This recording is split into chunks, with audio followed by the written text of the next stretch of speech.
විවාහ කරවද්දී හොඳට කේන්දර ගලපලා කරන්න.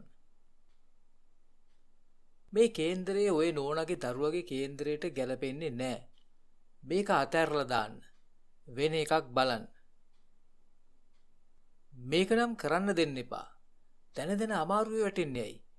ඒ ළමයා හොඳ ඇති. ඒත් මේ විවාහය කරන්න එපා.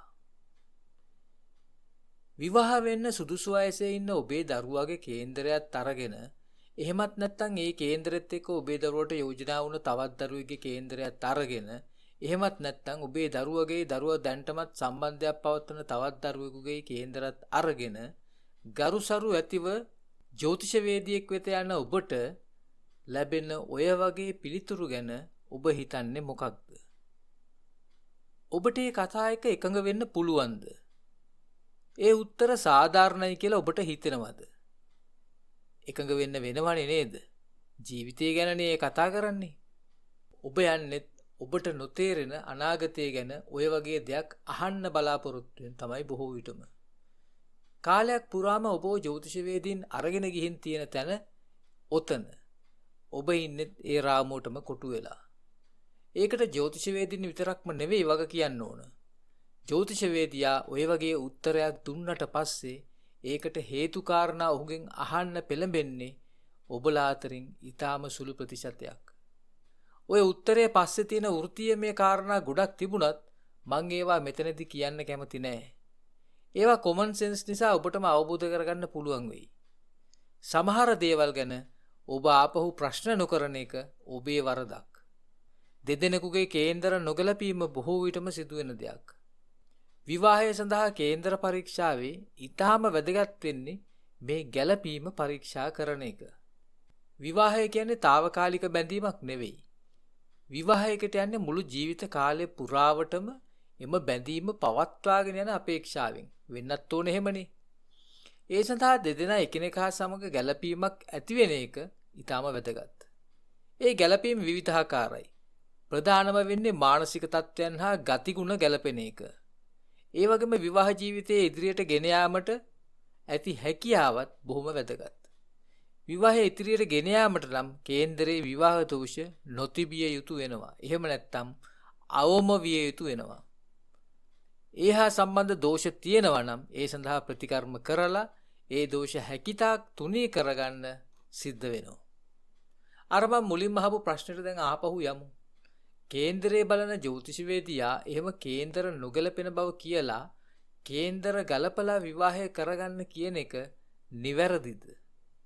කේන්දර නොගැලපෙන බව කියලා දෙදෙනෙක් අතර විවාහය කරන්න එපා කියලා කියන එක නිවැරදිද? එහෙම විවාහය කරන්න එපා කියූ පමණින් ඔබට එම විවාහය නොකර ඉන්න පුළුවන්ද? කේන්දර ගලපලා ඔබට විවාහය කරන්න පුළුවන්ද? විවාහ ජීවිතය සාර්ථක කරගන්න පුළුවන්ද? එහෙම කළ පමණින් විවාහය සුරක්ෂිත වෙනවද? මේවා තර්කානුකූලව මහ පොළොවේ දෙපය තියාගෙන අවබෝධයෙන් තේරුම් ගන්න ඕන කාරණා. අපි උදාහරණයක් බලමු. නිමාලි අරවින්දයි පෙම්වතුන් කියලා හිතමු. නිමාලි විවාහ වෙනකොට කේන්දර හොඳින් ගලපලා විවාහය කරවන්න කියලා පවුලේ ජ්‍යොතිෂවේදියා නිමාලිගේ දෙමව්පියන්ට උපදෙස් දීලා තියෙනවා කලින්ම.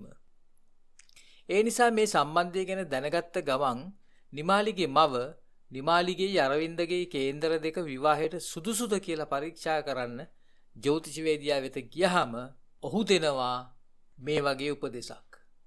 මේ කේන්දර දෙකේ ගැළපීම 25%ක්වත් නැහැ. මේ විවාහය කරන්න එපා. බැරි වෙලාවත් විවාහ වුණොත් විවාහය මාස කිහිපයකට සීමා වෙයි. දරුවට අනිවාර්යයෙන්ම ආපහු ගෙදර එන්න සිද්ධ වෙයි. ඒකට හේතුව තමයි නිමාලිගේ කේන්දරයේ විවාහය කැඩෙන්න බලපාන අයහපත් දෝෂයක් තියෙනවා කියලා ඔහු හිතන එක. ඇගේ කේන්දරයේ මංගල්, ඒ කියන්නේ වාල්ගේ භාෂාවෙන් කුජ, හත්වැන්නේ ඉන්න එක එම දෝෂය කියලා අපි හිතමු. අපේ රටේ අතිශයින් බහුතරයක් ජ්‍යොතිෂවේදීන් මෙම ග්‍රහ පිහිටීම ඉතා බරපතල විවාහ දෝෂයක් කියලා හිතන නමුත් ඇත්ත තත්ත්වය ඊට වඩා වෙනස්. ඉතින් දැන් අර නිමාලිගේ පවුලේ ජ්‍යොතිෂවේදියට අනුව කේන්දර ගැලපෙන්න ඕන. දැන් මේ ගැලපීම සිදු කරන්නේ කොහොමද? නිමාලි වගේම මංගල් හේවත් කුජ හත්වැන්නේ ඉන්න අයෙක් හොයලා විවාහ කර දෙන්න කියලා මේ ජ්‍යොතිෂවේදියා උපදෙස් දෙනවා. ඇයි මේ කුජ නොකියා මංගල් කියන්නේ කියලා මම කලින් කියලා තියෙනවා. ඒ ජ්‍යොතිෂවේදියාගේ උපදේශ තමයි මංගල හේවත් කුජ 7 ඉන්න කෙනෙක්වම හොයලා නිමාලිව විවාහ කරලා දෙන්න කියන එක. හැබැයි එතකොට සිදුවෙන්න පුළුවන් මොකක්ද? මෙතනින් එහා මං කියන සියලුම දේවල් අවබෝධයෙන් තේරුම් අරගෙන අහන්න. අපි හිතමු කේන්දරත් හරි ජ්‍යොතිෂවේදියාගේ මතයත් හරි කියලා. නිමාලිගේ කේන්දරයට අනුව ඇගේ විවාහය අතරමඟ කැඩෙනවා. ජ්‍යොතිෂවේදියාගේ උපදෙස් මත හොයාගන්න අයගේ කේන්දරෙත් එම පිහිටීමම තියෙන නිසා ඔහුටත් වෙනසක් නැතුව එම ප්‍රතිඵලයම විවාහය සඳහා ලැබෙනවා. ඒ කියන්නේ දෙන්නාගේම විවාහය අතරමඟ කැඩෙන්නට නියමිතයි. එහෙම වුණාම ප්‍රතිඵලය මොකක් වෙයිද? ජ්‍යොතිෂවේදියා ඉදිරිපත් කරන සමීකරණය බලන්න. විවාහයේ කැඩීම එකතු කිරීම විවාහයේ කැඩීම සමානයි විවාහයේ නොකැඩීම. ඒ කියන්නේ කැඩෙන විවාහ දෙකක් කියන්නේ නොකැඩෙන විවාහයක්. මේ බහුභූත සමීකරණය ඔබේ සාමාන්‍ය බුද්ධියට අනුව හරි කියලා ඔබ හිතනවද? මංගල් එහෙම නැත්නම් කුජ 7 වෙනි ඉන්න එක විවාහයේ කැඩෙන දෝෂයක් නෙවෙයි. ඒත් විවාහයේ කැඩෙන තැනටපත් වෙන්න ඒකෙන් හේතු හැදෙන්න පුළුවන්. එහෙම හේතු හැදෙන්න පුළුවන් 7 ඉන්න මංගල හේවත් කුජගෙන් විතරක් නෙවෙයි. ග්‍රහයෝ 9 දෙනාගේම පිහිටීම මත ඒ වගේ හේතු හැදෙන්න පුළුවන්. ඉස්සරහ දවසකදී මම ඒ ගැන තේරුම් කරන්නම්. කොහොම වුණත් ඒ ගැටලුව ඊටාම පහසුවෙන් ජය ගන්න පුළුවන් එකක්. ඒක මතක තියාගන්න. නමුත් දැන් අපි කතා කරන්නේ මේ ග්‍රහ පිහිටීම ගැන නෙවෙයි. ඒ වගේ ග්‍රහ පිහිටීම් තියෙනකොට කරන ගැළපීම පිළිබඳව. කලින් මම කියපු විදිහට දෙන්නගේම කේන්දරවල ඒ වගේ විවාහ කැඩෙන දෝෂ මම මේ කියන්නේ මංගල හේවත් කුජ 7 ඉන්න එකම නෙවෙයි. සැබෑ විවාහ දෝෂ ගැන බව කරුණාවෙන් සලකන්න. තියෙනවා නම් අනිවාර්යයෙන්ම එම විවාහයේ කැඩෙන සම්භාවිතාව වැඩි දෝෂත් තියෙනවා. නිමාලිගේ කේන්දරයේ ඇගේ සැමියා ඉක්මනින් මිය යන බව සඳහන් නම් හා ඒ සම්බන්ධව කළ නිරීක්ෂණය ඇත්ත නම් කුමන ආකාරයකින් ගැලපුවත් ඇගේ සැමියා අකාලේ මිය යනවා.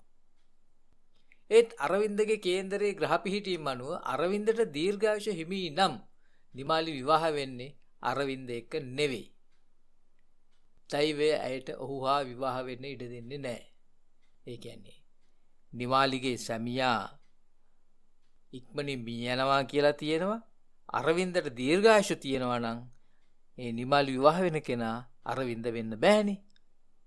ඒක තමයි මම කිව්වේ. දෛවය නිමාලිට අරවින්ද එක්ක විවාහ වෙන්න ඉඩ දෙන්නේ නැහැ. අකාලේ මිය යන නියමිත කෙනෙක් තමයි ඇයට සැමියා හැටියට ලැබෙන්නේ. අරවින්දගේ කේන්දරයේ ඔහුගේ බිරිඳ ඉක්මනින් මිය යන බව ඇත්තටම සඳහන් නම් ඔහුගේ බිරිඳ ඉක්මනින් මිය යනවා. ඒත් නිමාලිට දීර්ඝායුෂ හිමි නම් අරවින්දගේ විවාහය කෙසේවත්ම ඇය සමග සිදු වෙන්නේ නැහැ. අකාලේ මිය යන නියමිත කාන්තාවක් තමයි අරවින්දට විවාහය සඳහා ලැබෙන්නේ. ඔබට දැන් පැහැදිලිද? ගලපා විවාහය කරන්න කියලා ජ්‍යොතිෂවේදියා උපදෙස් දුන්නත් එහෙම ගැළපීමක් කිසිදා කරන්න බැරි එක තමයි ඇත්ත කාරණාව.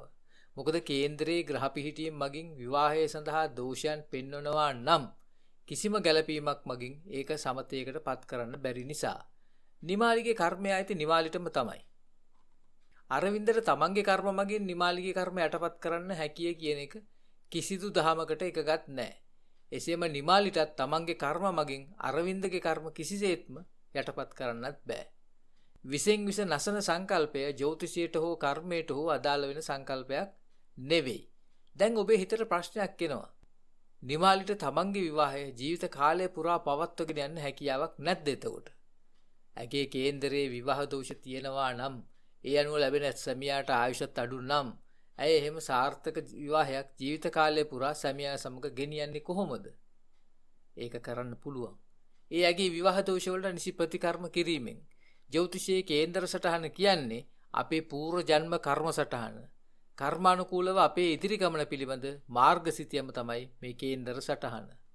ඒ සිතියම නිවැරදිව අවබෝධ කරගන්න පුළුවන් නම් අපේ අනාගත ගමන් මගේ වර්ධින්න නියමිත තැන් සියල්ලම හරියට අඳුන ගන්න පුළුවන් කල්තියාම. විවාහය වගේම අනිකුත් සියලුම දේ පිළිබඳව සියලුම කාරණා කේන්දරයෙන් අවබෝධ කරගන්න පුළුවන්.